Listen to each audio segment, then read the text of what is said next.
I mean, come on.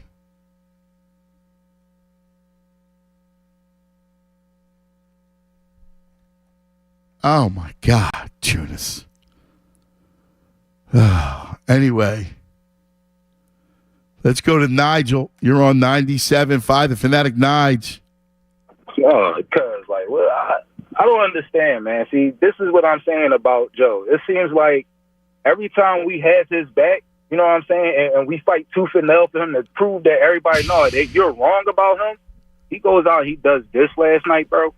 Like, yeah, like, you're right. We front line for this man all the time, bro. Like now it's like we see where all the criticism is coming from. We see where everybody else is seeing, especially last night. Hey, not for nothing. What somebody told him, hit me up, a bunch of people actually, said we need to apologize to Dr. J. Yes, we do. We need to apologize to Shaq, Chuck, all of them, because they see something that we don't. We're homers. We get it. You know, we want to see him do good. But yesterday, reared this ugly head on why they don't think that he's the player that he should be. And that's just crazy because it's like, bro, Jason Tatum went off yesterday. As the MVP of the league, bro, you're not supposed to let nobody show you up, especially in the Game 7. You know how much it hurt us last time when you was in the Game 7. But for you guys not to show up this time and just lay a whole egg, bro, it's like it was a waste of my time, a waste of my energy, a waste of everybody's time and energy. And this is why I can now sympathize with the older fans and why they act the way that they do when it comes to stuff like this, because they've seen it time and time again. Yes. Time and time again. And I can't fault them for why they act the way and why they are the way they are, because they've seen it time and time again. I mean, it's just crazy. Like, when are we going to step up, bro? I mean, we played Boston, I don't know how many times since I've been born, and we never beat them in the playoffs. No. I mean, you want to talk about the rivalry. They probably laugh at us. You see how we laugh at the Cowboy fans? Man. Because there is no such thing as a rivalry anymore. The Eagles are just way better than the Cowboys and always beat the Cowboys. It's just like with Boston and the Sixers. Bro, they always beat us. You remember what I told you last week? I hate Boston now. Like, I really do. But my whole thing is, when it was on the line, their MVP showed up and ours didn't. And that hurts me to the core, just for the simple fact, like I said, we front line for this man all the time. Yeah. All the time. And then you go out there and you don't even show up, bro. Like, you don't. It's like you wanted to win MVP, and that was it. Like, that was your end goal for the season. And that's what it seemed like. After he got that trophy, he was not the same player. He did not play like an MVP. And as far as Doc, I already knew this was going to happen with Doc. I mean, history repeats itself all the time with this dude, man. Like, it's time that we just blow it up and just get a team to Maxey. Like, I'm over it. Like, yesterday, Joel just, man, as much as I love that man, you know what I'm saying? Yesterday, it was just disappointing, and like, seriously, man, like, that hurt. Because it's like y'all didn't even put up a fight in Game 7 against these dudes, man. Like, that hurt, man. And you know what? I'm gonna just listen to y'all, man. Y'all have a good one. My brother Nige, always a pleasure. Always a pleasure. Again, I don't even know what to say. How do you come out like that in the third quarter? Jonas! 10 points, dude. Like, 10 points. And this coming off of a game where he only scored 13 in a quarter. Like, that's back-to-back games where you just get in a closeout situation. Yeah. And in a Game 7, you shrank. Like, here's the thing. They shrunk. And you know what's needed is you need a killer. Yeah, you do. Here's the big picture, right? And this is the big picture. They were tight, and they shrank. They were shrinking violets in Game 6 and Game 7. They were tied. The game was tied, right? You had a lead with, under 6 minutes to go in Game 6, and you shrank. That tells me you need somebody else. You need a killer. You don't have a killer. Yeah, the fact that in that Game 6 where you score 13 points in the fourth quarter, Harden goes 0 of 4, and Embiid doesn't touch the ball the last 4 minutes. Tobias did not touch the ball at all in the fourth quarter. Or no, I think the last time he touched it was with 8 minutes left in the fourth quarter. His last field goal attempt was in the second quarter of that game. And then you have, like, you're relying. I know Maxi's he's a hell of a ball player, right? Like, Maxi, his age shows that he's young, but he's a focal point of this team, right? He's your third option. I mean, what you're going to do is when you assess this thing, you put Maxi's off to the side. Right. You go, all right, listen, I'm good with him. Because I can't rely on him at 22 in Game 6. Be like, all right, Tyrese, it's your game. Although I would have taken the ball away from Harden and put him off ball and put it in Maxi's hands. I would have done that. I told you I would have done that in Game 6 at the end of the month. Yeah, when you see that Harden just doesn't have it, and it's those turnovers that kill you. When you have somebody that's got the ball in their hands the whole time, he has the ball in his hands. The two biggest issues are Harden and Embiid, right? When things are going bad, because Embiid's up top, twiddling his thumbs, right? 30 feet from the basket, and Harden's dominating the basketball until the end of the shot clock. So one of the two is dominating the ball. Like, Tobias is what he is. I mean, what else you want to do? He is what he is. You knew that. So you got to put him off to the side. The real issue is Joe's not a killer. And what you need a point guard that's a lion. Because Harden's not a lion. He was never a lion. Let's be real. There's something called playoff James Harden. Yeah. I mean, we didn't make it up in Philadelphia. No. You just hope that those two together, something would change. It was a legacy he game. also hoped, okay, so when he was in the Western Conference, he had to go up against Kawhi and the Spurs. He had to go up against those Warriors teams. And I go, all right, maybe he's just gassed come Game 6 and 7 because he's doing it by himself. But, that clearly wasn't there's no reason for that yesterday. Right. This is the best team he's ever played on. And that Celtics team, even though Tatum goes off for 50, that Celtics team's nothing like the Warriors. It's nothing like Kawhi and the Spurs with Tim Duncan and Manu Ginobili and Tony Parker. This team's not even close to those teams. Nah. And you disappear the final 5 quarters of the series. Yeah. You go all 5 quarters. I know we're talking about the fourth quarter numbers, 0 of 4 in Game 6, 0 of 1 yesterday. The final 5 quarters of the series, James Harden disappeared. Yeah. And so did Joe. Yeah. Joe finishes with 15 points. The MVP. Final 5 quarters of the series. No, listen, he shrank. Yep. He shrank. The MVP. Seriously, here's the other thing. I can't talk about Jokic anymore. I know, because he hasn't shrunk. I can't talk about the MVP and, our guy getting dissed and do all that. I can't do it. Listen, now it's done.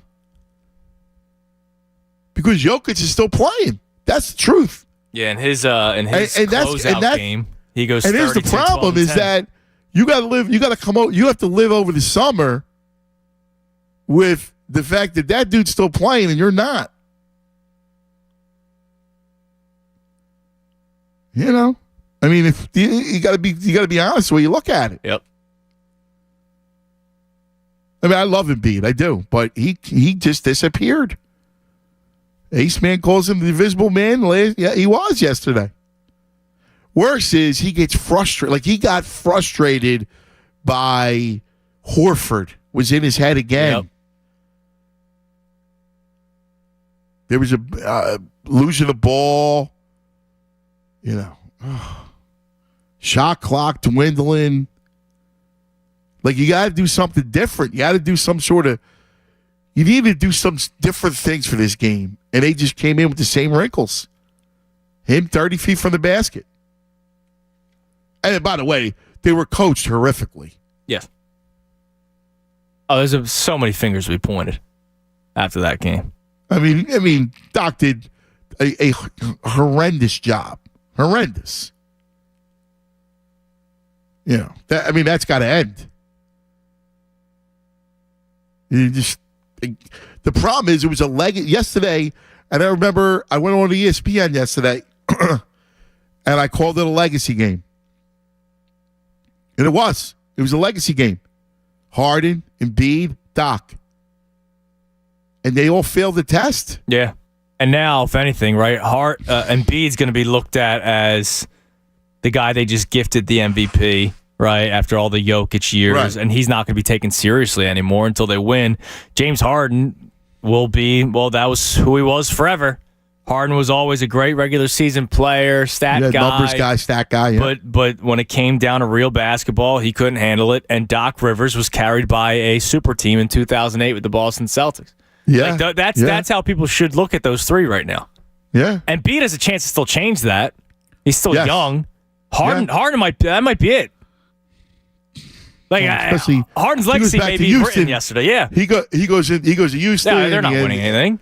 He ends his career in Houston, and he's like ushers them to the next, to their next destination. Yeah, right. and then at the helps them become a contender. And then at the And that's 100-year anniversary of the And that's his NBA, career. when they reveal the 100 players list, right? And Coop is now 26 and goes, Doing the show. didn't James Harden, wasn't he on the Sixers? Yeah. And I'll be like, yeah. That's the guy that was really talented in He's the a regular bomb. season, but he You would say he's a bomb. Yeah. They'll say, pipe down, old man. No, Uncle Ant will be old then. Yeah. My man. You got that right. Oh, my God. Oh, man. And I got to say, Coach Paisan is correct about this, points this out on the text board. Embiid's congratulating Tatum. Like, do you want to see that after the game? No, but it's not like that's not the first time. Yeah, but here's the thing. I'm not saying, when you're that bad, like, just, dude, Just you're the walk man. off. God Yeah. bless. Whatever you say. But you spent, an extra 2 minutes smiling and all. It's like nobody wants to see that when you lose a game 7. Yeah. And you go away. Like, he's not wrong about that. I bugged me too. The worst thing. And I get the sportsmanship and all that stuff, and I respect it, but come on, man. That game's on TV. I know. Here's the thing. It didn't kill me in the moment because here's the reason why. That game ended in the third quarter, right? So, Yeah. But the thing that did bother me the most, somebody posted a photo of that. So I saw it live, but somebody posted a photo of it. And they're smiling, yeah. But next to the photo of him crying after the Raptors series, Yeah. and the person said, "What happened?" Yeah. Like 5 years ago, he's, having a meltdown walking off the court, which I respected, right? Yeah. I respected that case of emotion, even though he did have the poops one game that series and couldn't play, so that's on you, bro. But, he at least showed that kind of emotion. And then 5 years later, it's almost like he's numb to it at this point. Yeah. Yeah. I just, again, you got to be a lion, man. You got to be a lion. And that's been a problem. That's been a problem. It really has. No lions. I mean, Tatum was a lion. Man, oh man. Plus, he had 1 rebound in the first half. Yeah. Yo, dude. Come on, man. You got to do better than that. Yeah.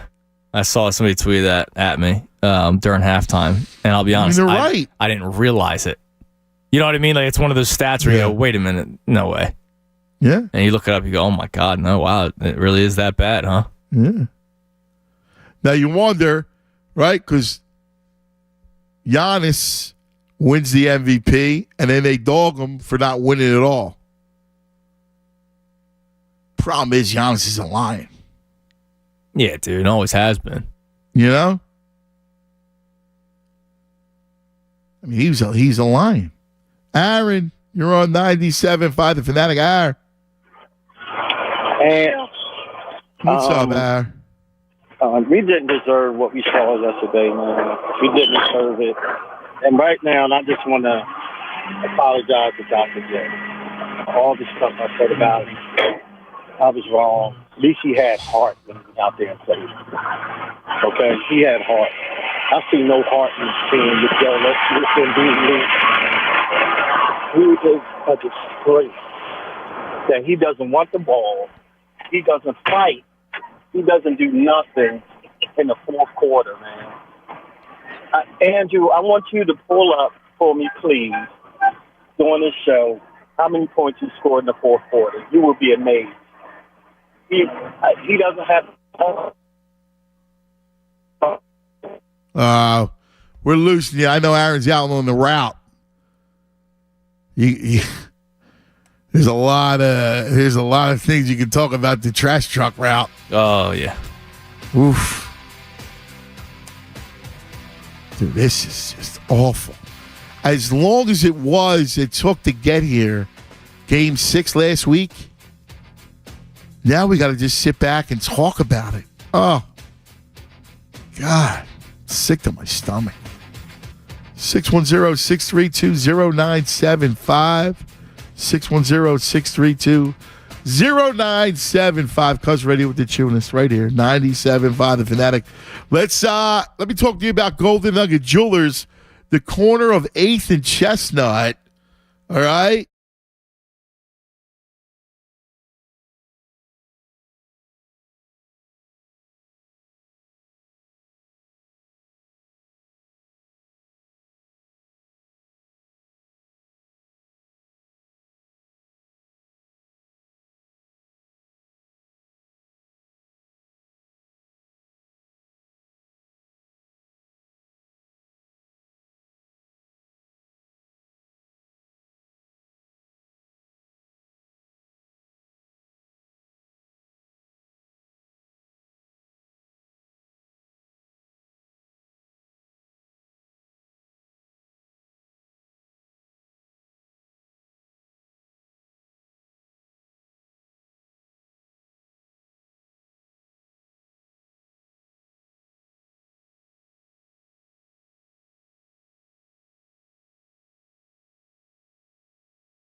I don't like them. I hate them. It's Celtics. I hate the Celtics. All that stuff. There's always going to be the tie-in with the Sixers. But I love this sport. I love this sport so much that I go, guess what, dude? You were something.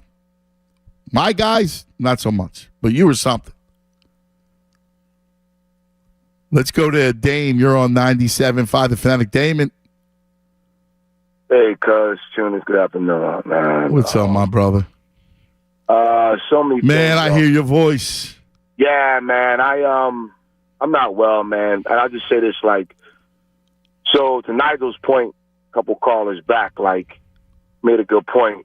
And what happened with Tatum was, it's game 6, and yeah, he's supposed to drop 51 in his building on the game, in the closeout game.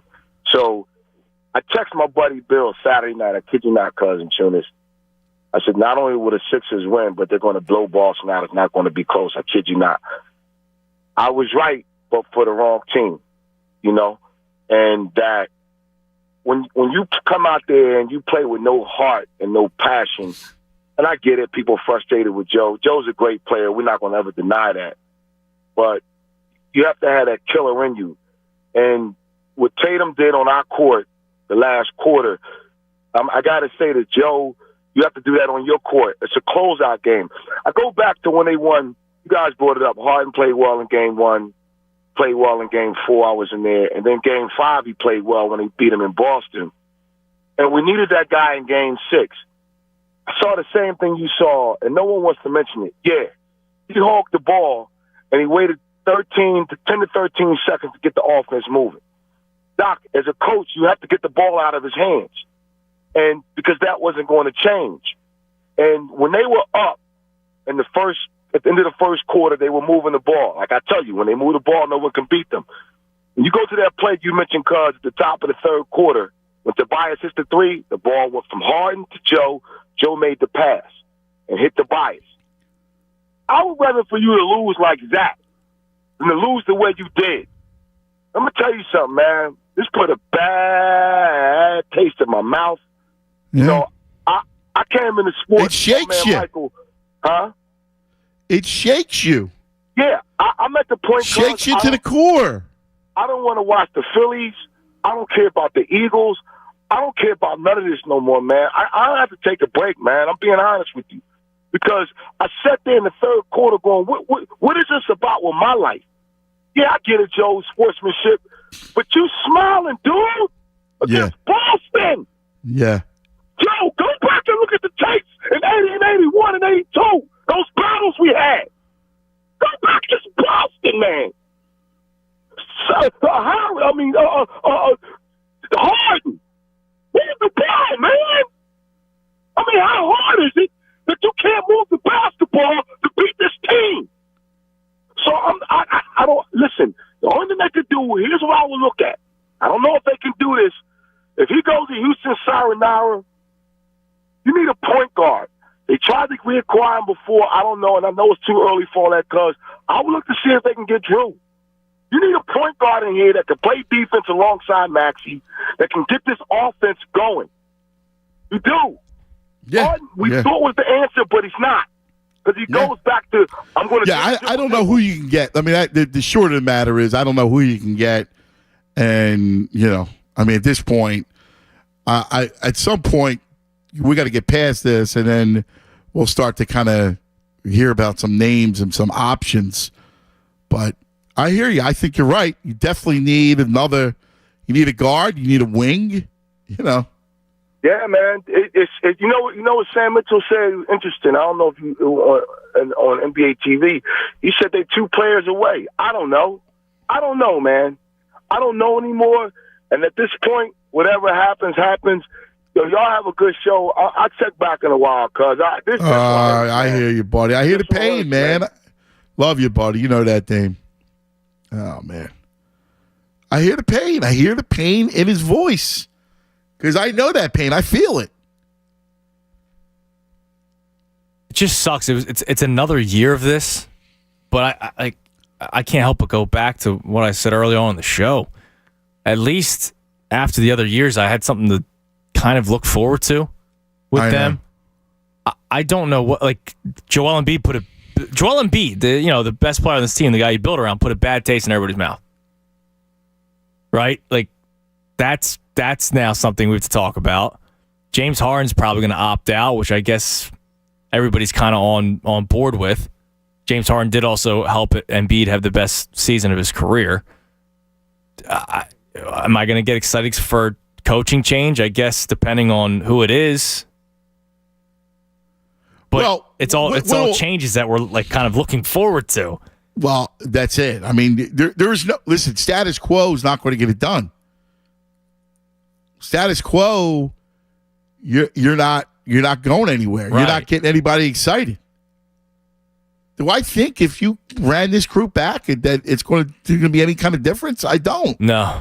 We saw them with a lead. If you can't close it out, again, Boston did not play well in Game 6. Nope. That's the thing that hurts the most. And that if we're going to look at it honestly, Boston didn't play well. And then they responded in Game 7 with a great game. Right? Yeah, your best chance was Game 6. You could have ended it. You could have ended the series. And Boston had their own demons that they were dealing with. They had their own demons. And you could have ended it. I mean, think about it. They're sitting there, and they did not play well. They were on the ropes. They scored 42 points in the second and third quarters. Sixers are up 2 going into the fourth quarter. With all the momentum in the world at home. Mm-hmm. At home. And you couldn't close it out. See, that's it's not like I'm looking to game. Come on, let's go, Jimmy.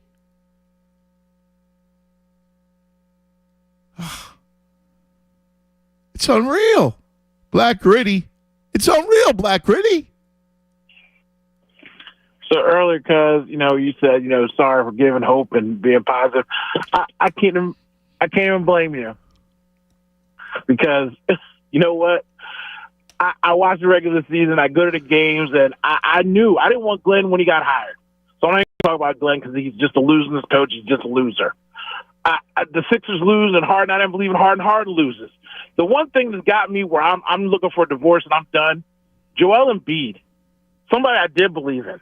Somebody I did say, heartbroken, cried. He looked like he cared about it. He has his son. He's matured. He stops eating, getting in shape. And, yes, he keeps getting injured, but they're freak injuries, and he's got to want it. He needs it. And then he finally gets his MVP. And then you show up in 2 back-to-back games like this, and you not only show up like you do, you have the nerve to blame everybody else but yourself. I'm out on Joel Embiid. You ain't the axe man, call me Paul Bunyan. I want a new coach. I want a new GM. I want Joel gone. Strip me down to the bones, because this dude ain't no winner. He can't even be a second type of dude, because you put up 15 points. Tobias Harris put more points than you. And we know how much we've been talking about Tobias. You're the MVP of the league, and you go out like this, and then want to point fingers at somebody else. Oh, we can't do it alone. I watched Jason Tatum do it alone, and his running mate put up 25 with him.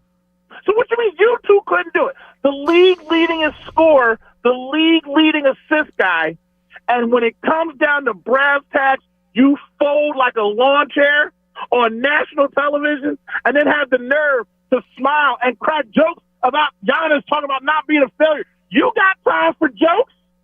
I don't have time for you being on this team. And I will not be pulled into this junk again. Until there's subsequent changes, I want a divorce, yo. I'm out. Because there's no reason in the world that we should have to suffer through this over and over and over again. It's Groundhog Day, and it's so embarrassing, and especially when the guy doesn't care. And like you said, double doink, last-minute shot, yes, my heart would have felt differently. But in a Game 6 where you shrink and you punk out because you have no heart and you're a coward, yeah, I used to love Joel Embiid. This is the worst MVP that has come out. He's going to get clowned. The bubble was a joke. Guess what? Everybody was in the bubble is back in the conference finals again. So I guess the bubble's real. Because Joker's out there in another conference finals earning his MVP that he got knocked out in the second round when he got him. But at least he's there. So Joel Embiid, I don't, man, I asked everybody, start over again, reboot it, because obviously the process failed. And what else am I supposed to get excited about? Absolutely. I'm heartbroken because I love you guys so much, but there's nothing they can do to fix it. There's nothing we can do. We got to start over. Ask everybody. I love you. I'm out. All right, see, babe. Take it easy, Black Ready. Hang in there. The problem with that is I just don't think you have the ability to do that. I don't even think that that's in the cards. I mean, you don't have the picks to do it. It's not like you got, picks that you can go lean on, right? You like here's the deal. Coming up, I'll read you what's in the Sixers coffers, right?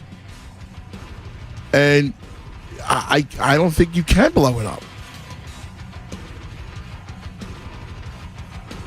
I think you still got to go after it and mix it. You got to.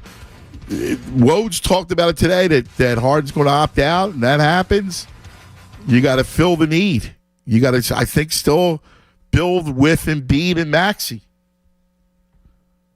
Maxey's now your running mate for Joe, and you got to hope you get somebody else. We'll talk about it. Let me tell you about the Bagster. And oh my, is the Bagster ever more apt today?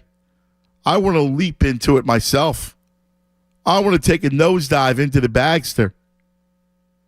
Bagster holds 3,300 pounds of waste. It's a dumpster in a bag.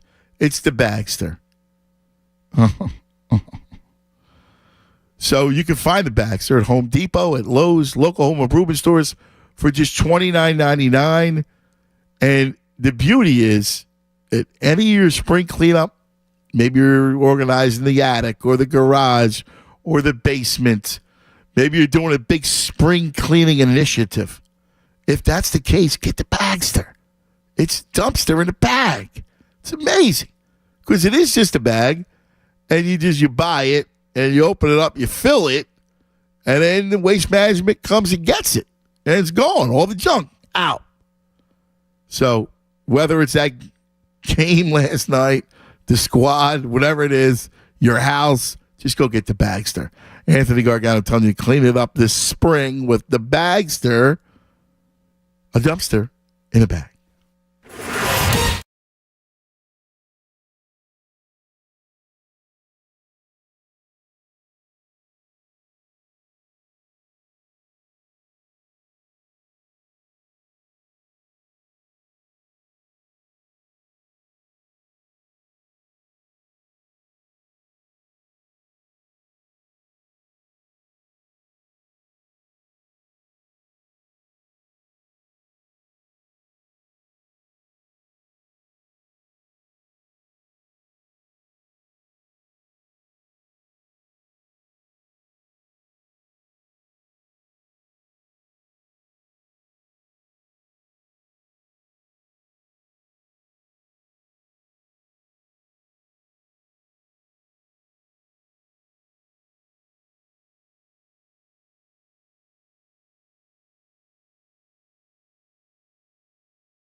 5 The Fanatic.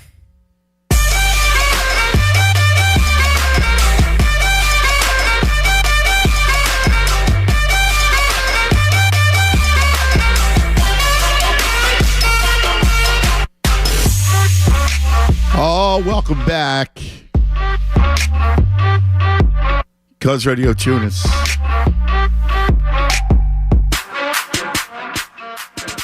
So my man Eric hits me up on Instagram, and Eric M says, cuz they didn't fire Billy C back in the day when they blew a 3-1 lead, they added Moses and won.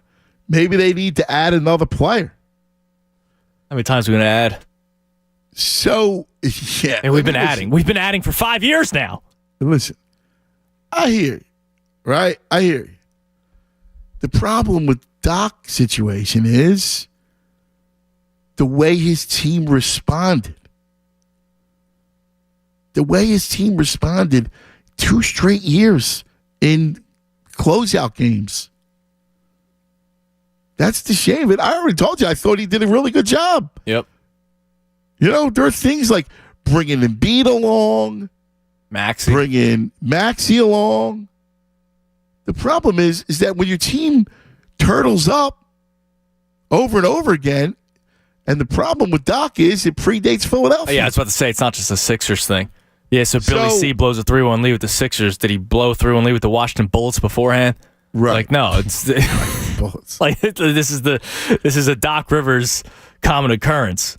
With Boston, with the Clippers, and now with the Sixers. That's the shame of it. Like, you know, again, I'm not one of these guys who throws axes, but to me, there needs to be change. I'm not saying you got to blow it up. And the question going into this break was, the Black Gritty said, blow it up, blow it up, blow it up. I don't think you can. Because here's the bottom line. You do not have a first-round pick this year. Next year, you have your own.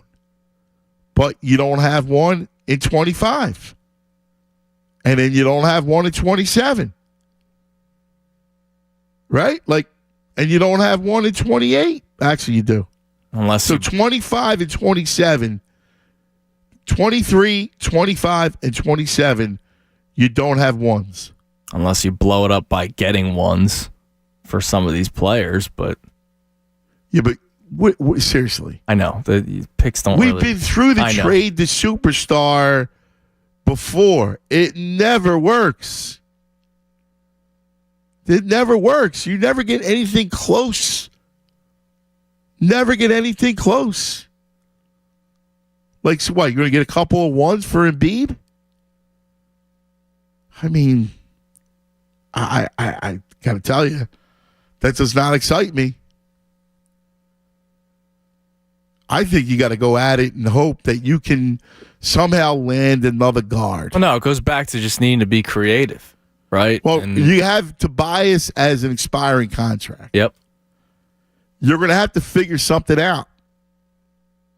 I mean, listen, I'm not telling you it's easy, but I can't just blow it up. Yeah, if Harden walks and you can move Tobias, that's, you'll get another max player, and then you'll have some money to work with Harden gone, which would eventually probably be Maxey's contract. But you'll have one more year to try to bring in somebody with a big deal. Yeah, I can't do it. Honestly. I can't blow the thing up again. I can't push detonate. No, but you need a legit wing player to go with Maxey and Embiid. That's what we've been talking about for years now. Right? And unfortunately, Tobias has not been that. Tobias has not been the wing player that you've needed. When you have Tobias and PJ Tucker on the floor at the same time, if Tobias isn't hitting his shots, that's, two guys that kind of kill you, even though they do bring other things to the team, important things, but you need a wing player. We've talked about a name like Zach LaVine over and over again, right? A guy that could help spread the floor a little bit. Now, it's already talked about that Chicago is going to try to start blowing it up, but building around LaVine, so we'll see. I mean, here's the other problem. People on the trade and Embiid front, because there's a lot of trade and Embiid front people. Of course.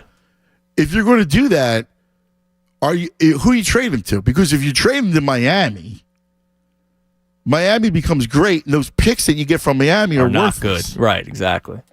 I mean, you can only think about moving Embiid for a series of lottery picks or picks that you project to be lottery picks. You can't just move Embiid for middle to late first round picks. Right now, he's the MVP. I mean, that would be horrendous. I mean, that's why you got to be. You just had listen. It's a lot harder than it was before when you had all the assets of the process. Right. But you got to figure something out that does not include blowing the whole thing up. You know, I hear a lot of shays, a lot of Gilgeous Alexander. Love the Gilgeous, yeah, people love him. Good Listen, ball I player. love the Gilgeous Yeah, too. good I just ball don't know player. how. My only issue is how do you get the Gilgeous? Are they looking to move the Gilgeous? You know, are they going to go? Wow, we want to move SGA. I don't know how you get him. If you can get him, I'm on board. You know, listen, I think it's a great name.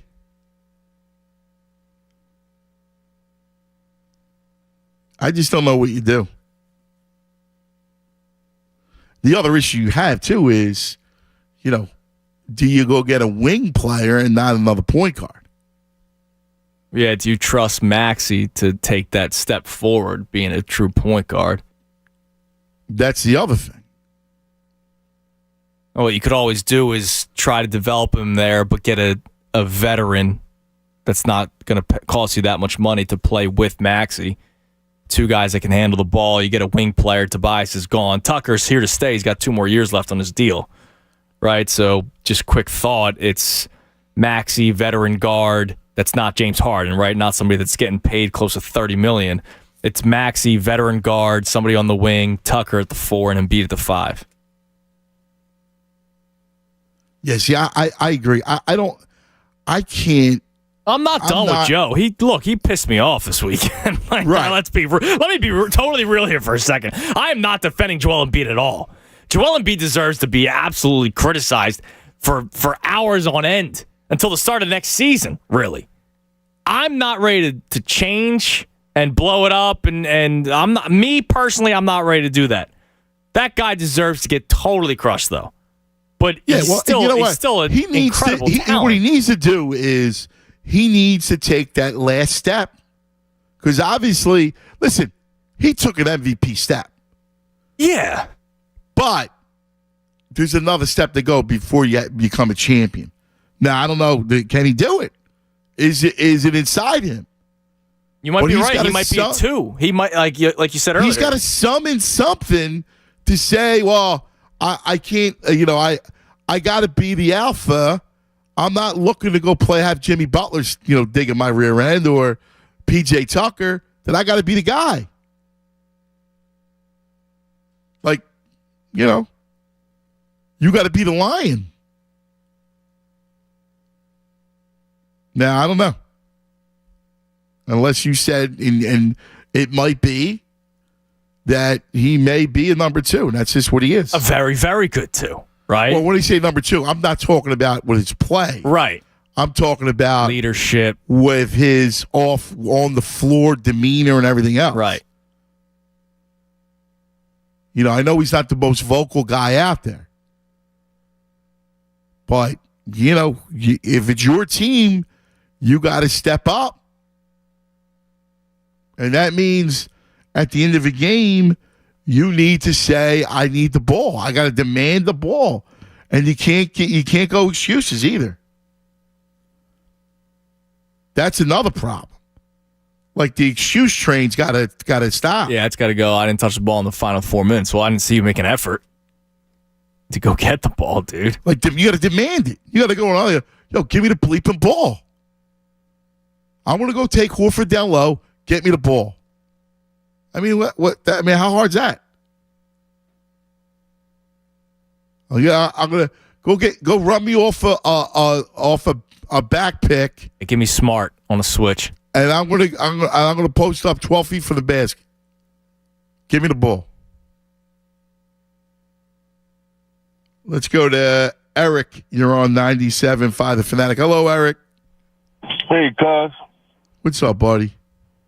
I got two things, right? The first thing is I seen this video the other day on Instagram, and it was the coach from Chicago. He was teaching Derrick Rose how to shoot pressure shots, and Derrick Rose couldn't make 10 in a row. He only made 3, and then he missed. And then he was like, all right, let a veteran guy try it. And it was Rod Strickland, I think. And he made all 10 in a row, and he was like Rod, and he was like, he'll never miss them 10 in a row under pressure because he's been in the league longer than Derrick Rose. And it's just a mental toughness that he had. And I was thinking about that, how Joel Embiid and some of them guys on the Sixers, they don't have that mental toughness, under pressure to do stuff like that, like Iverson had, And number two is I'm not all that surprised that they lost. The Sixers lost because if you think about it, with Boston, it's an experience thing. Boston last year, they've been under pressure. They've been through that whole run. They got that experience under their belt, and they played Golden State. So when it comes to something like that, when they playing the Sixers, the experience they've been through with Golden State, I never once thought that they was going. I never felt like they was going to lose the series, even though they was down. I always felt like they was going to come back and win, or the Sixers was going to fold. Wow. Yes, here's the problem. I can't give that an excuse because Game 6, you hold them to 95 points. Right. You know what I mean? They do, Boston was melting down. In Game 6, Boston was tight. They were feeling the pressure, and they were just waiting to get knocked off, and you couldn't kill them. Right. But then again, the experience kicked in. They knew what to do in that time when they was tight. I mean, James Harden's not experienced. Yeah, but if you go to his experience, he never go winning them big games. He always right. Well, maybe that's what it is. Maybe it's not the experience, and maybe it's more that these dudes just don't know how to convert when it comes to big moments. And right, and that comes down to character play and character in these players. You know what I mean? Yeah. They don't have that dog in them like you kept mentioning. They don't have the line. Yeah. And I think it's also some of these players. It seems like they just want to get back to spending their money and going on vacation. They don't even care about winning. See, I honestly, I'm not as cynical there, brother. Like, I do believe that Embiid wants to win. I just don't think he knew how to, man. Like, I don't think he's, I think he wants to win. The real issue is, does he hate to lose? No. Yeah. No, I don't think he hates. McNabb never hated to lose. I just think you look at it like, losing is just a part of the game. It don't hit him where it hurt it. Like, if that was Iverson, I was born in 87. Today my birthday, May 15th, 1987. If that was Iverson on this team, he would have demanded the ball and took every last shot. Yeah. And he got that right. He would have been throwing the whole team. Yeah, no, brother. Listen, you got that right. Good stuff, babe. Thank you. Appreciate the call. Well, Jonas, you got to want to kill him. You got to demand the ball. You got to go kill him. You want to be the man. You got to act like the man. No, I'm trying not to make light of it. But this is the great players rise. They rise. Yeah. Now maybe I don't know. Maybe this is it. Like, this is the great lesson that he thought he was there and he realized he wasn't. And maybe you get somebody else next to him that's not Harden with his the high ceiling and floor, and maybe it all comes together. I need to find out that before I'm looking to blow it up. I mean, we've been through too much to blow it up now. I did see an awful statistic that ESPN Stats and Info put out earlier. Now, again, take stats with a grain of salt. the way the game plan against the Nets worked out. He wasn't a focal point of the offense. He was doing the hockey assists, right? But Embiid averaged 33.1 points per game in the regular season and 23.7 in the playoffs. The drop-off of 9.4 points is the largest by the year's MVP in NBA history. Now, again, you can make stats sing and dance, as you always talk about, but clearly something happened where in the playoffs he disappeared. Well, game 6 and 7. Yeah. Right? I mean, he was great. Yeah, Go through the games, he was great. 3, 4, 5, he was great. You know, I mean, game 5, it was ridiculous. Even game 3, because remember, game 3 he was by himself doing it. You know what the other problem is? Nobody wants to hear about an injury. Nobody wants to hear about anything, and I don't blame him.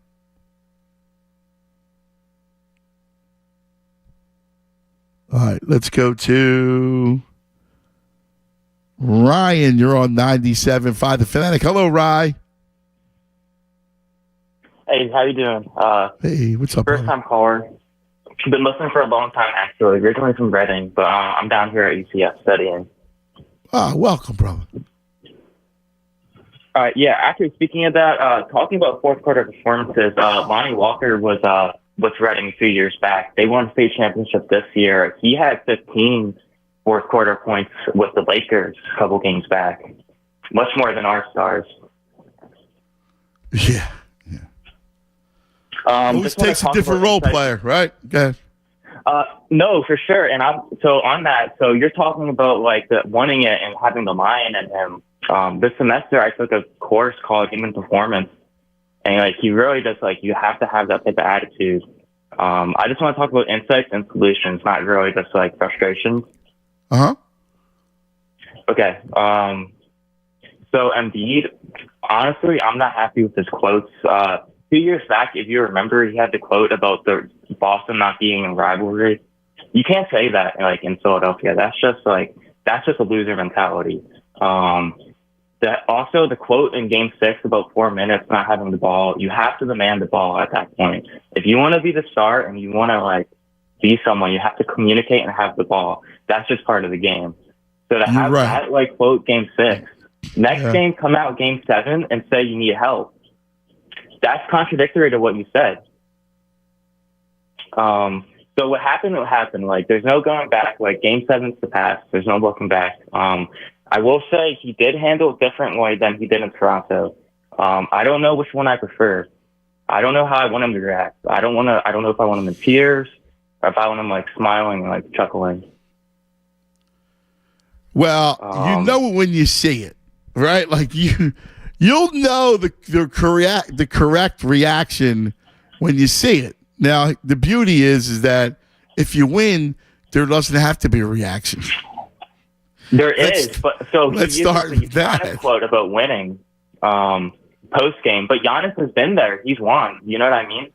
Well, so he can use that quote about getting better. But we're still not at the second round yet. Yeah, I know that, buddy. I know it's that's where the frustration comes back into the conversation. It's rough, my brother. It's rough. Tunis, do you have frustration? I have plenty of frustration. Sound like a book report. Well, listen, how you act, how you react during those circumstances is, I mean, I do believe in it. I mean, he's not wrong. Oh, man. We got another hour change to really kind of help cope. This is going to be a coping week. We've been through this before, Tunis. And I provided over many funerals. It's awful. All right. Let me tell you about Gravely. Gravely Mowers. Gravely has been shaping the American landscape for over 100 years. That's right. The mowing season is upon us. Never been a better time to get that Gravely zero-turn mower. Now you can take advantage of the Gravely momentous sales event. April showers brought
Sixers, Flyers, Union, and the best Eagles talk in Philadelphia. 97.5 The Fanatic.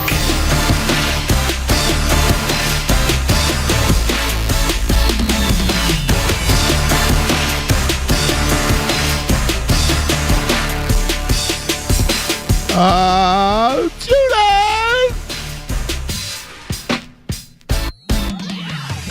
You know what? I'm still, the stages of grief are always alive during these shows, these moments in Philadelphia sports where, you become used to something. Like the playoffs, it's a month of playoff basketball. And what happens with loss is you now have to, you're without it. Like it's over. Nothing to look forward to. You're just there, right? No big games. Yeah. It's like what happens after football season. And so I'm sitting here and I'm going, I can't believe it's just over. And I can't believe they lost. I remember saying to you, listen to me, Tunis, listen to me, they got to win. And they didn't. And not only didn't they win, they got destroyed. Yeah, and they didn't show up. And they didn't show up 2 games. They played tight in 2 games. That's why there has to be change. Like there has to be some. You got to answer for that. Yeah, you can't just hashtag run it back, right? It's not the Jimmy Butler squad. This is something totally different where you go, man, there's clearly issues when there's confusion on the court. There's constant confusion at the end of games under this coaching regime with Doc Rivers, which again, it's not the first time it's happened in his career. It's almost like a same old kind of story. And the question is, do you continue with the same old or you move on? And obviously the better answer is to move on. Now you just have to figure out what it is that they do. Now, James Harden doesn't have to opt out. James Harden go, all right, well, this is the best situation for me. I'm going to stay here. I don't think that's the case. You've been talking about the Houston thing for a while now. There was also a report today that he could actually try to get to Phoenix, which that would just be, ridiculous. There's already talks. There was a report that the Suns are going to try to move on from Chris Paul. And so that's already kind of being floated out there that maybe James Harden and Chris Paul could be the 2 guys that you move on from, and then Chris Paul comes to Philadelphia. But, I don't know. Do I want Chris Paul at this stage of his career? He's a hell of a ball player, but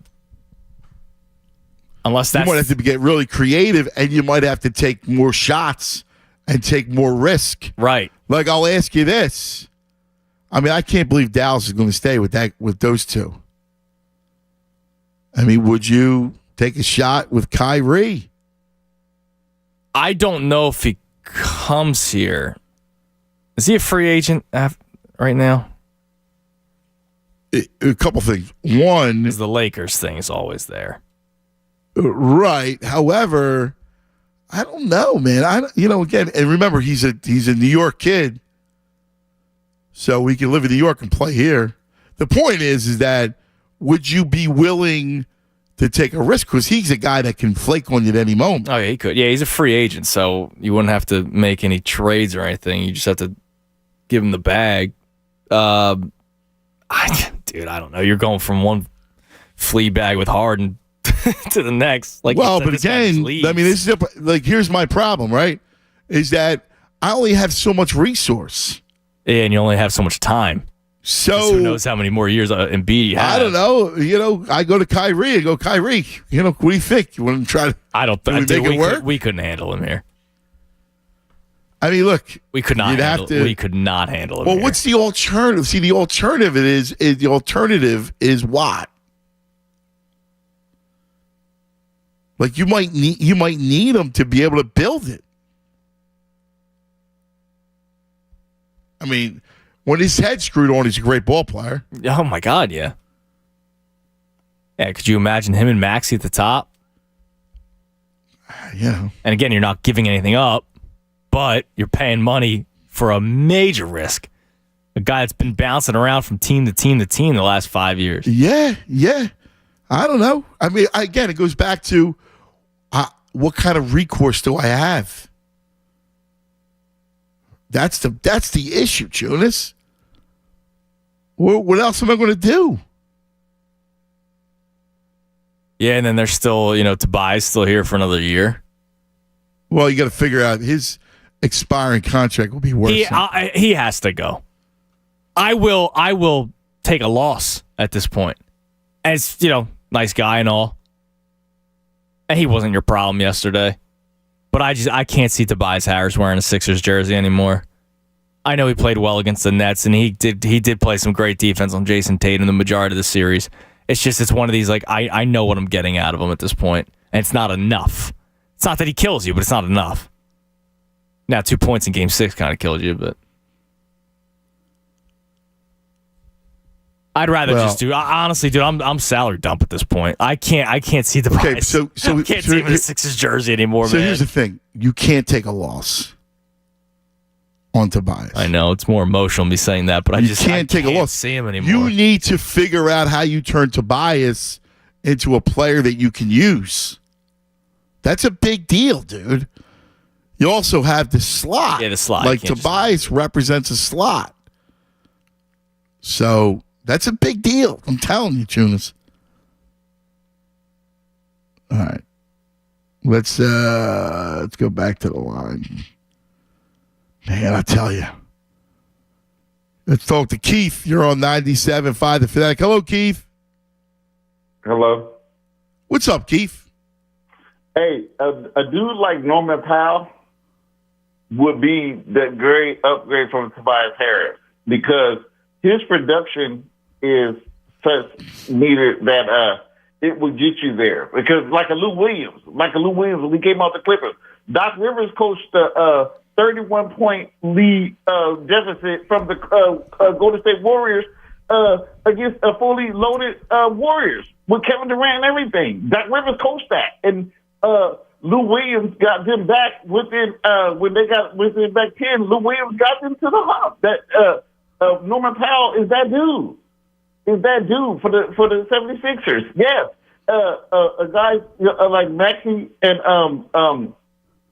James Harden, but Damian Lillard would be a better fit because he can score better than James Harden. He can shoot, and his percentage is better than Harden. I mean, if you're going to go point guard, obviously Dame. Now, Dame and Maxey in the backcourt would be challenging defensively, but yeah, I agree with you. Yeah, when you're comparing it, I agree. Yeah. And that type Dame's of also half a killer too, you know. Yes, because dudes like that come off the bench that's a killer, and I love you, Anthony Milton, and I love that. But your stars will get you some of the way, but you gotta have them dudes that get you. Come on, man, you gotta have them dudes. I'm telling you, Lou Will. Yeah, the problem is, I know you like Powell. Listen, I'm fine with Powell, but I need more for Tobias because of what I got. Like I get Powell as a role player who's a volume scorer, but what I need, I need like another big time player. When Harden opts out, I need a big time player. It was the same thing that Malcolm Brogdon was doing that was devastating to the Sixers. It was devastating. Yeah, but Brogdon is a much better player. Much better player. He's a defender. He can do so many different things. He can run back a point for you. I know, and that's what I'm saying. We needed that dude and then Norman Powell with these guys because Robert Covington and when they had what's his name the Clippers forward dude what's his name that dude. You talking about Kawhi?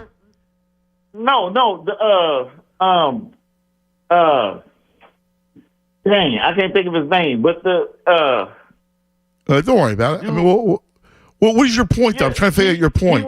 He wasn't. They wasn't showing up. They wasn't having anything productive up until he came on the bench. Until Norman Powell came off the bench, they wasn't having. Yeah, listen, I hear you. Listen, I get you with Powell. Thanks, brother.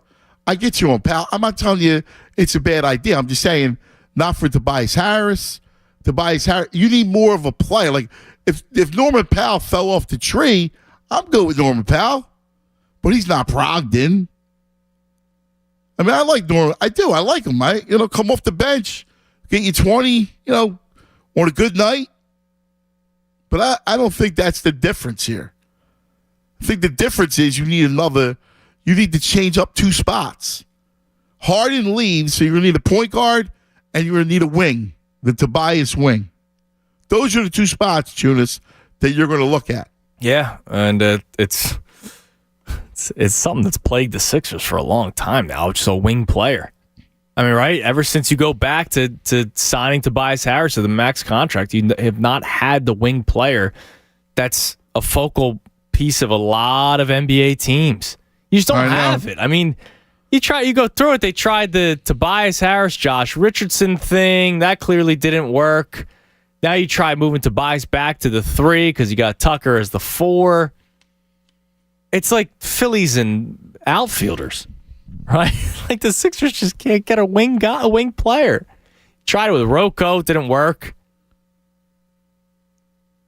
Jalen McDaniels ends up not playing. You know what I mean? Like all these wing players that the Sixers have tried to run out there have been a disaster. Matisse Thybulle's been a disaster. Yeah. No, it's the truth. We talk about that a long time about how they need a wing and they haven't had a wing. And it goes back to it's amazing. There are 2 players that if any of this stuff goes right, it goes back to Bridges. Yep. Like if Bridges is on this team, guess what? Now, if they turtle up, and that's not going to change anything. But they're a much better team, right? You got Mikal Bridges on this team. I mean, if you think about the process years, what comes to mind first? Besides Simmons. Simmons was... Yeah, that screwed everything up. That was a story that you could never handicap. No. Right? But who do you got? What else you got? You got Fultz. You got Tatum, Fultz. That storyline. You couldn't predict that either. Like, I liked Tatum, but did you think Fultz would be a disaster? And need to be relocated to Orlando? The only problem is that we don't know the meaning, because I did hear he was very immature. Right. I got Colangelo's thinking. He was thinking I need a secondary ball handler who could play some D and shoot. And that looked like Fultz at college. But I don't know what he was like when you sat down with him. We weren't privy to that. The Bridges Zaire thing and Jimmy Butler. Yep. Like it comes down to that. I mean, I hate to look at. I agree with you. These playoffs, I can't stomach them. Then you're going to watch Boston, Tatum, Jimmy Butler, Jokic, and the Lakers. LeBron. And dude, what the Lakers are my. All right, if there's a team I have to pick, it's go Bron. Keep the legacy going. Yeah. Right? Like that's the team you go. All right, that would be the least painful one to win. Correct. All the fake Lakers fans would come back, but whatever. They're out west. I can't see Jokic win. After Embiid has one of the worst games of his career to be eliminated, I can't see Jokic win. So go Lakers. And then, I don't know. I guess obviously the Celtics going to the finals would be more painful than Jimmy Butler, but still, it's like the ex-girlfriend that you keep paying attention to. I know. And he does it. He's doing it again. The dude's been in the Eastern Conference Finals the last 3 years. I know. It's crazy, isn't it? Isn't it crazy? Let's get back to the phones. Let's go to S. What's going on, S? How about King? What is it, King? What's going on? You tell me, King. That was too rough. Listen, the crazy part is I want to start off by saying that any player that put on a Philadelphia jersey, whether it's the Eagles, Flyers, Philadelphia Soul, understand what you're signing up for. This is not a city to just lollygag, We want toughness. We demand toughness, and we demand effort. I think we should blow up the whole thing, from Elton Brand overpaying everybody to, everything just needs to be blown up for the Sixers. We need to build around Maxey. One thing I want to say but here's the problem, though, with that. The problem with blowing it up is you're not in a position with draft picks and everything else. Like, you're talking about another change. By the time you got good again, Maxey be old. No, that's not necessarily true because, I'm a fan of basketball. So, yeah, so am I. One thing I do know is that putting a bunch of stars together don't always work either. We need some dogs. We need some guys that's hungry. Yeah, but bro, again, listen, we all love basketball. How you getting them? First of all, you don't have a draft pick 23, 25, and 27, right? Listen to what I'm saying, though. Right now, you have players. Look at the free agent list right now. We got D'Angelo Russell just coming out. I think D'Angelo Russell would be a good point guard for the Sixers. Pairing him next to Maxey. Oh, I don't know if the Lakers. Why would the Lakers let him walk? I mean, the Lakers right now. Get Kyrie. Well, I don't know if they're getting Kyrie. I mean, they're one series away from the finals. D'Lo not coming back to the Lakers next year. I don't know. Go ahead. Who else you got? We got Christian Wood. You guys don't like Christian Wood? No. Wow. Well, because you look at box scores for bad teams. No, I'm looking for hustle and heart. Come on, bro. I'm looking for hustle and heart. Y'all depending on Joel Embiid, which obviously skill don't get you nowhere. Joel Embiid cannot read a defense. You put him in the trap all series long, he would never be able. He can't think fast enough. His IQ is too low for all that. I disagree with that. But if you want to tell me he comes up small, you can't tell me he doesn't know how to pass out a double team because you watch him all year long. No. Come on. If you want to tell me that he comes up small is one thing. If you're going to trade him, you got to get me back something significant. I'll even take Kyle Kuzma in the Sixer jersey. Get out. Get out with nonsense. Kyle Kuzma. Stop. You guys, you know what you are, King? You're one of these dudes that looks at box scores and goes, I'll take this guy, and that guy. Meanwhile, what do they win? They won balls. They've won nothing. Don't test my patience with that. I live long. I lived through this stuff. I'm a fan of basketball. Oh, yeah? What do you think I've been doing for the last 50 freaking years, dude? I've seen too many dark days. Too many dark days. This franchise, I saw them trade Charles Barkley for nobody. And the franchise disappeared. I'm 50 years old. I seen this franchise go away for the bulk of my life. From the late 80s all the way to AI. And that lasted a blip. I mean, we all remember AI finally when we should. But let's be real about it. The Allen years were nothing. There was no titles. There was no contention. There was none of that. There was nothing. 1 year in 2001. And then it was over. And then from 2001, after the step over, took us all the way to the process. I mean, you got to give me a break, dude. Like, if you want to blow it up, you got to give me a real plan. You can't give me Christian Wood and Kyle Kuzma. Get the hell out of here, man. Yeah, I'd take Kyle Kuzma if he came with Bradley Beal. Hey, D'Angelo Russell. I mean, stop. Slowest point guard on the planet. You just had a slow point guard with Harden. You gonna go get another one? The guy plays in molasses. Stop. There's guys who you can get, there's things you can do, but if you're talking about blowing it up, you better get it right, or else you're back in the Stone Age. And I've spent too much time in my Sixer life in the Stone Age.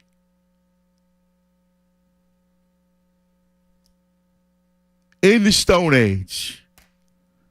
Spent too much time in there, man.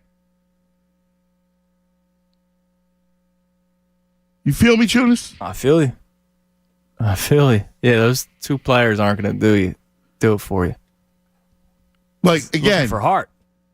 you know, if you're going to tell me that you got to move on from a beat, I'm fine. Listen, okay. But you got to tell me what you're going to get. And you got to tell me how you're already in a situation with no assets. 3 years with no ones. The killer is if I'm bad, I don't have a pick.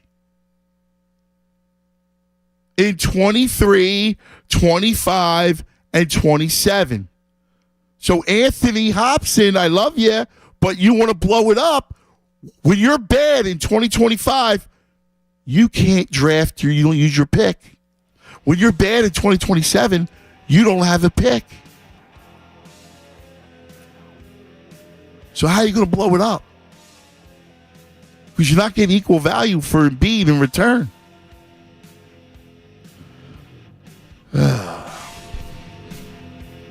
You got to be smart. 610-632-0975. See, this is what I just dread. A summer of this. Talk about not fun, Tunis. No, not at fun. Not fun at all. I'm not having fun, sir. Remember the Titans. I mean, that is not fun. All right. 610-632-0975. Cuz Radio with the Tunis. We're doing our best with you guys, man. I know it's tough. I feel for you because we're living it together. This is called commiserating.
The Fanatic.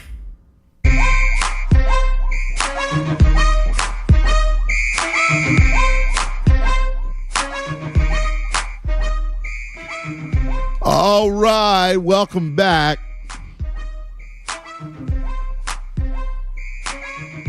Cuz Radio with the Tunis right here.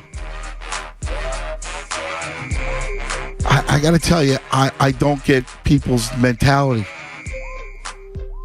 I just don't get people's mentality sometimes. Which one now? So my man Anthony, who I love, but I mean, I get it. He's always been frustrated by Embiid. And I go, hey, man, he was completely frustrating the last two games. I completely get it. Yesterday, he was horrible. So, get it. But not having a pick in 23, in 25, in 27 really hurts you from trading Embiid. Because you need assets to rebuild. And you know what he said to me? What's that? He said, I know, and other fans know that too. We're cool with moving on instead of watching the same old stuff. Fully aware we could be bleeped for years and years.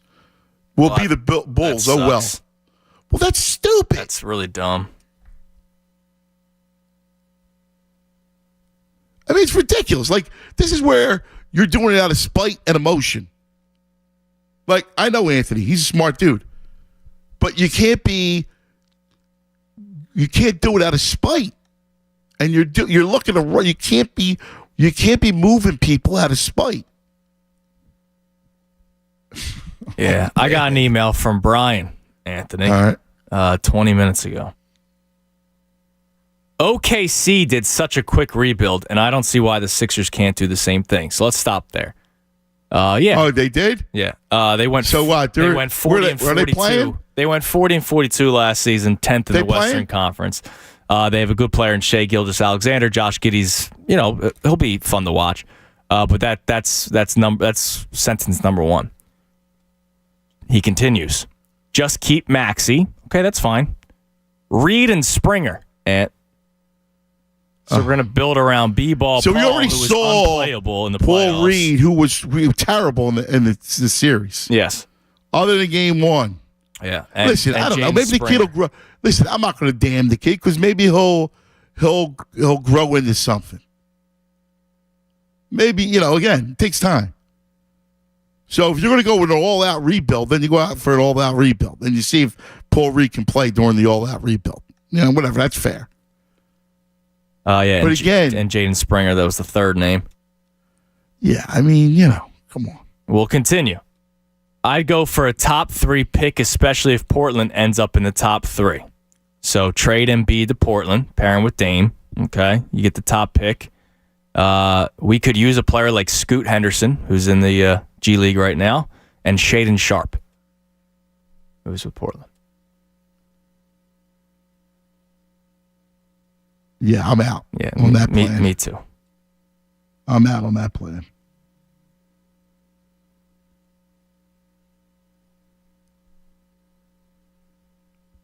I mean, you got to be kidding me with this stuff.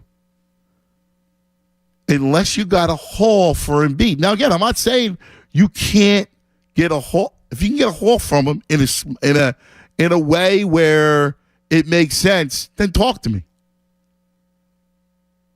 But I still think the most prudent way is to go get somebody out. You got to go reshape, go out hunting again.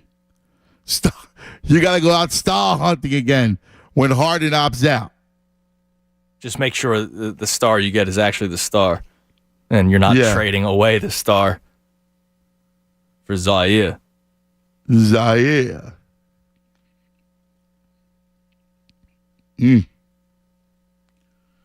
I'll never forgive him for that. I know. That was a tough one. Nikki, you're on 97.5 The Fanatic. Nikki. First, I wanted to say I have the utmost respect for Embiid. I think he's, a talent of his own, but I think the Sixers did a disservice of the coaching staff and didn't, give him a chance to actually be like an actual basketball player and just, go off his talents. But with that, I feel like they probably could try to trade maybe him for Bam and Hero.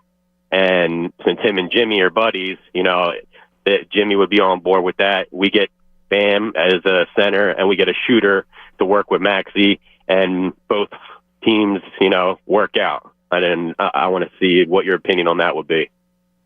Wait, one more time. What do you want to do again? We trade Embiid for Bam and Hero. Yeah, I don't like that. And you throw in, even if Tobias, if you want. Yeah, I don't like that. Yeah, No. In fact, I hate it. Okay. I'm sorry, I hate it. I just don't think. Like, if you want to go get, I don't know, some young guard like Gilgeous Alexander. I'm trying to think about what young players. I got no interest in Tyler Hero. I got no interest in Bam. You don't think he would work well with Maxey? No, I don't. I don't think. I'm not a big Hero guy, so. No. Okay. Well, I thought maybe that would work out, being as Jimmy and. No, I don't like it. I'm sorry, brother. We're being real here. No. Yeah, no. Hey, I appreciate it. I could be wrong. I just don't like it. I don't like Bam. I think they win because of Butler, and really they win because of Spoelstra and Pat Riley. I think that culture makes them win. So, what do you think about getting rid of Doc and bringing Monty in as a head coach to try to I think Doc needs to move on. Yeah, I do. I think he needs to move on for what everybody says, for his own good. Like the whole thing needs to just change now, because you can't erase how these last 2 seasons have ended. Yeah, absolutely. Yeah, in my opinion, it's got to be either Monty or Sam Cassell, because those are two I think would actually stand up to Joel and tell him, hey, you got to get your pick your head up and actually be the leader of the team. Right. So, but no, I hear you, brother. No, I really do. Like Anthony Edwards. Like, if you want to move, now again, I don't know why Minnesota would ever get rid of Anthony Edwards, right? Yeah, but Anthony, I'm trying to think about guys who I would want to build around. Yeah. Right. Yeah, but then you still got, if Anthony Edwards, who do you have play like the shooting guard, him or Maxey? Right. It would be him, and I would have to have a wing. But you're right. That creates a bit of an issue. But again, I'm trying to think about guys. That's why it's such a hard fit, right? Yeah. I get everybody's frustration with Joe. It's hard to build around a center. I understand that. I do. Well, but this is who you got. You know what I'm saying? I don't mind building around him. I just need someone that will teach him how to play the game of basketball. I feel like him standing out at the 3-point line all day is not a winning formula for us. You know what I mean? Like once in a while is okay, but you got to get down on the block once in a while, get some offensive rebounds to help the team once in a while. And you can't have PJ Tucker and Tobias always getting them. You got to be down there once in a while. I don't know. I feel like it's got a coach in there to show them how to play. Yeah, no, I hear you, buddy. So, listen. I get you got to have a different voice, a different approach, and you got to get somebody next to him. Now, I don't know is that Damian Lillard? If somehow you can coax to bring Damian Lillard and pair him up with Joe, I don't know. He's a killer. Do you know that Dame's a killer? You say whatever you want, and but he's a killer. He's dropping 30 a game, and we're not hoping that this is the Dame game like Harden, right? Like, we were hopeful that Harden had another game close to what he did in games 1 and 4. No, Dame does that on the reg every night, right? He averages 30. So I listen. Like, I get people's frustrations. I do. I get Anthony's frustration, my buddy on Instagram. But again, you got to be smart when you do this. You just can't say, I want to rebuild to go be the Pistons or the Bulls, because I got to somehow work toward a championship. That's the issue. Yeah, he basically admitted to you that he wants to rebuild even if it doesn't work. Well, even though you're kind of close right now. Again, Dame may be when he did that tweet and highlighted that tweet, quote tweeted that thing yesterday.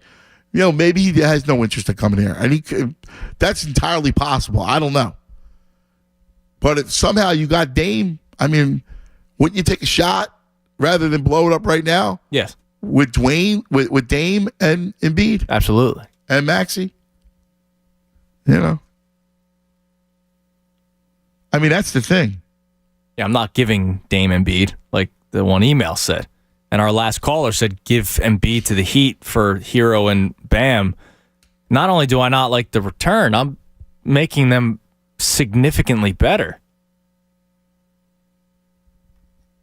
The Heat, if they get Embiid, they're now the favorite in the East. Yep.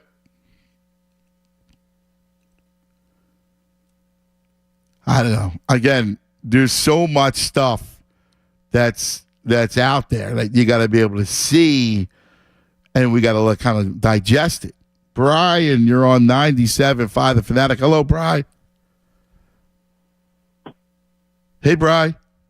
It's been a long time since we talked. You were eating breakfast down at the other diner, so it's been a couple years. I was thinking while I was on hold. Do you remember when we were all geeked up over Dario? It was like 2 more years. 2 more years, Dario will be here. We've been dealing with this for over 9 years. Yeah, 10 years. In fact, 10 years ago, Hickey got the job.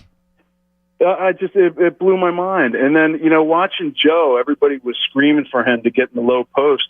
The handful of times that he did, he was trying to back guys in. I'm screaming. I'm watching the game with my kid. I'm screaming, turn to the basket, face the basket. And the one time he did, he ended up going to the line. Yeah. Yeah. And I couldn't figure out if it just his inability to adjust his game or he's stubborn. I don't know. I couldn't figure it out. But I can't handle all these trade scenarios right now. I mean, the body's still warm. It's not even 24 hours. I know. I got to tell you, I feel the same way. And it's like I can't even process it right now. I haven't even looked and done all the due diligence of, what would need to happen if you were going to blow it up? Like I have not even processed that stuff. To use a bad word.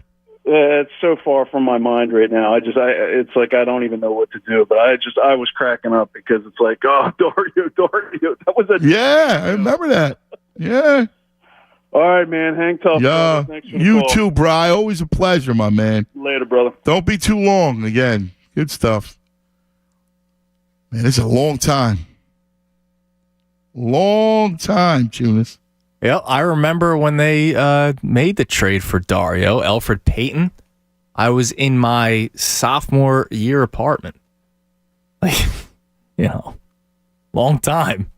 Are you serious? Yep. I was in my apartment with my buddy Joey, who I always talk about. We went to we were the Revolutionaries. We were, roommates again in sophomore year, and we were I remember watching the draft lottery. And then we watched the draft, and they traded for this guy named Dario Saric. I was like, all right. Yeah. Dario. And we waited 2 years, and then he was fun. Yeah. And then you found out he had very tired legs. Right. I know. And then he has not been the same since. I know.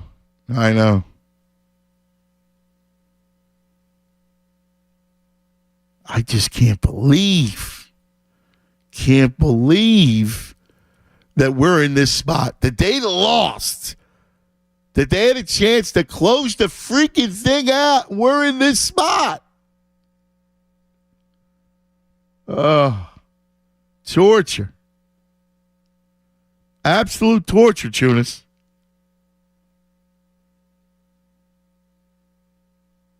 Oh, my God. Let's go to Marcy. You're on 97.5 The Fanatic. Hello, Mars. How about Joe? You're on 97.5 The Fanatic. Hey, Joe. Hey, what's up, man? How you doing, buddy? What's happening, my brother? All right, man. I don't think we need to blow the team up, man. I just think we need to get a coach that is going to coach Embiid the right way and, have, tell him what he needs to do besides standing out in the 3-point range and just battling underneath, you know. So I kind of like Kyrie Irving. That would be a nice little addition. You know.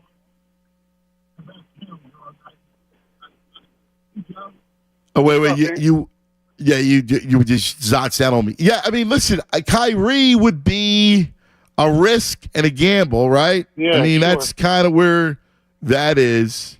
Yeah, I mean, Doc has to go. We all know this. Like, you know, after they lost that game 6, you know, he didn't have the team up right. You know, they just seem like they don't have it with him. He makes no. No, listen.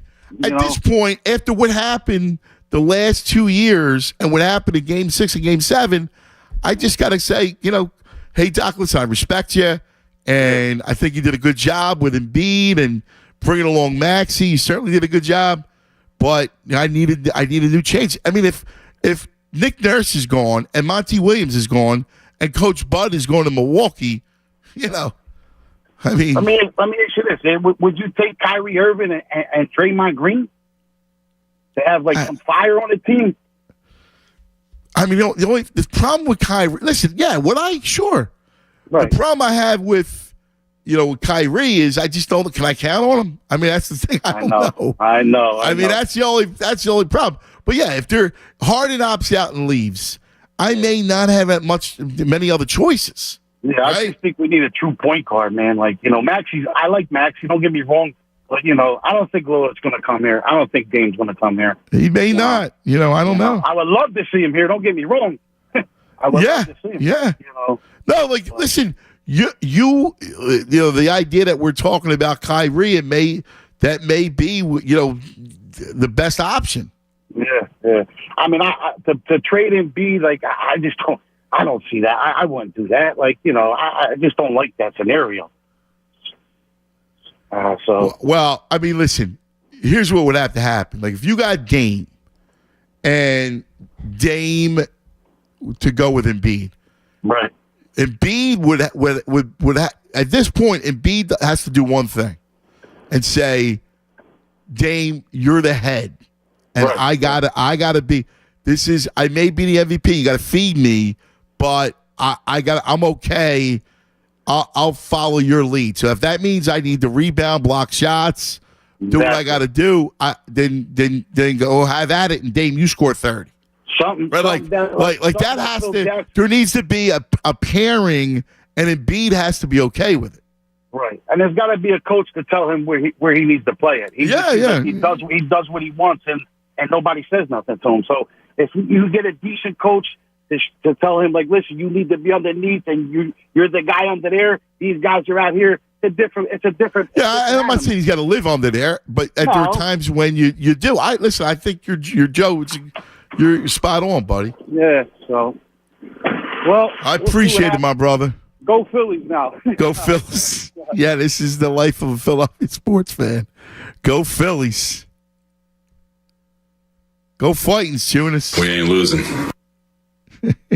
Yeah, they lost to the Rockies yesterday. Yeah. But at least there was like a skirmish. Harper running out of the dugout. He's ready to fight. He is. I love how we got the Gabe now. A lot of people were tweeting out that Bryce Harper showed more fight in a regular season game in May than the Sixers did in Game 7. And it's true. He did. That is true. Yeah, they got the Gabe today, so they're going with the analytic approach today. Connor Brogdon, the opener today, followed by that Bailey Falter. Is that? I didn't say it. That's who's starting today. Brogdon starting today. Probably give you 1 or 2. Then you go with the Falter. Mess with the lineup there with the cap. Man, I gotta tell you, I'm not ready. I was not ready for these conversations. No, I don't hate Gabe enough right now. No, like I'm still too depressed that I can't give you full Gabe Kapler hatred. It'll probably come back when I see him on the TV today. That's not for a long time. No, I know. I don't know, bro. I don't know. Right now, I'm still upset that they just quit yesterday. That's what I can't get over. That's why I'm having a hard time, and I don't have the most patience for what's next because I haven't even thought about what's next. I haven't thought about what's next. I'm thinking about what just happened. Right. You're trying to find out what the hell, what went through you their can't tell hearts me and minds. that you knew that they would quit. No. I mean, come on. No. It's a couple things. One, where you go, well, they're not close to an NBA title. Fact is that they had this series won. Yeah, if they score more than 13 points in the fourth quarter of Game 6, they have a normal quarter, they win. They're now in the Eastern Conference Finals taking on a Miami Heat team that you should beat. So they are close. The only problem is they've been close for 5-6 years now, and it's been 5-6 different teams. This is the first team that we've seen from start to finish be the same team. But it didn't work, so now we're going to see probably another new team next year. Another new coach, another new supporting cast. Which is yet another iteration. Yep. Another new star player, because if Tobias and or James Harden is gone, you're going to need another max contract player. So it's just going to be brand new again. And you just hope that the result isn't the same, which it has been. Same new coach, different team, same result. New pairing with Embiid. Yep.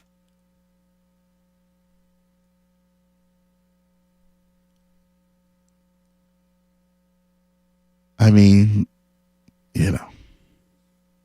let's be honest.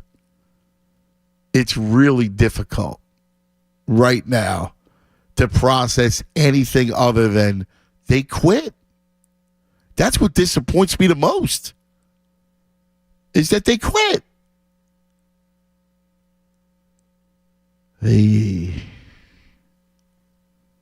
Let's go to Israel. You're on 97.5 The Fanatic. Izzy. And what's up, Iz? What's going on, brother? I'm a lifetime Philly 4 for 4, 5 for 5. And like you said, I don't got a problem with losing. I went to the Super Bowl. I do have a serious problem with quitting. And I think everybody's in shell shock. Yeah. But I think it's even bigger. I think when I grew up watching basketball, teams had real rivalries. They didn't like each other. They fought each other. At some point, and I'm no advocate for violence, somebody has to get physical with Jason Tatum. You just can't let a guy just slap him. I don't want to be like at some point we have to show that we care a little bit. And that's all Philadelphia fans want, is for you to care half as much as the fans. Yeah. And I really think Joel Embiid, when he got that MVP trophy, that's what he wanted. Yeah. That's an individual award. I look at Jimmy Butler. Jimmy Butler has half of the talent of Joel Embiid, but he's a natural-born leader.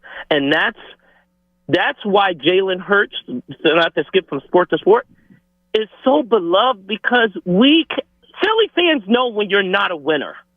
Right. You can't fool Philly fans. Yeah. And we're looking at the team, and these trades are ridiculous. You're right. We got to come back with the big man. Harden's not a winner. Doc did a good job, but he has to go. He's not a winner. He doesn't want to win. That's where all this Houston talk. He's not interested in winning. He's interested in getting paid. And B wants the MVP trophy. Harden wants to get paid. These guys are not winners. We need a dog. We need somebody that cares. We need somebody that actually wants to be there. Period. Yeah. We can identify. I mean, again, when you fail, and here's the issue. When you fail in Game 6, when you had the lead going into the fourth quarter, the lead and all the momentum, and you're home, right? You had everything going for you to finish Game 6. You lose. Nobody has any dog. Right, and then you come back in Game 7. 300 pounds. Talk about we need somebody to be more physical. You are the most physical person out here, bro. Yeah, and then you know what? To your point, it's Game 7, and what are you doing in Game 7? Marcus Smart. That guy's like a fly. You got Marcus Smart on you. You should be abusing. You got old man Al Horford. He's blocking your shot. That means no effort, no love, no passion, no commitment. And Philly fans, I'm out, bro.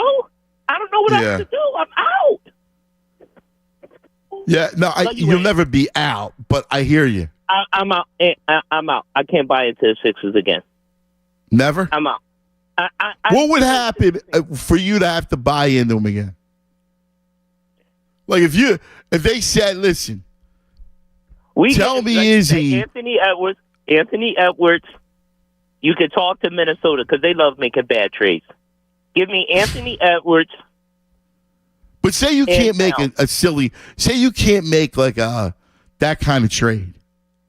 You can't rip anybody off. Say the deal is you're running it back. You're gonna change the coach. Harden opts out, and they bring in Kyrie Irving. So I'm tired of people giving Tobias a hard way to go. He didn't make them give him that contract. This guy comes and plays, and he's available every game. No, he's not always max effort, but they got to lay off of Tobias. This guy plays 79 games a year. These new athletes, they want to play 40 games a year, 50 games a year, and win the trophy. Like, it's something, the best ability is availability. So, I mean, we could try to get Dame, but I'm not giving up Tyrese Maxey.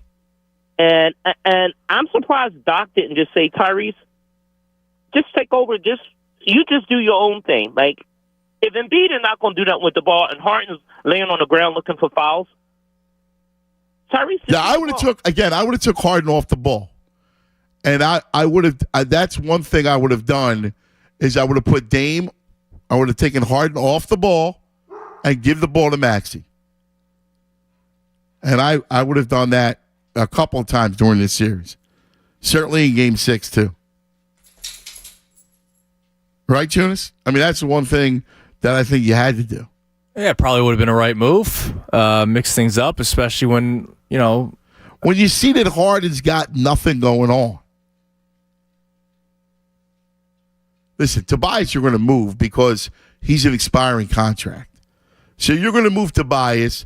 Harden's going to opt out, right? If those two things if Harden opts out and you move Tobias, the expiring contract, then you got to figure out, what am I doing free agency and how am I reconfiguring this thing? Yeah, you're going to have to get like glue guys at this point because we've talked about it. The free agent class isn't all that great, except Kyrie. He's your top player.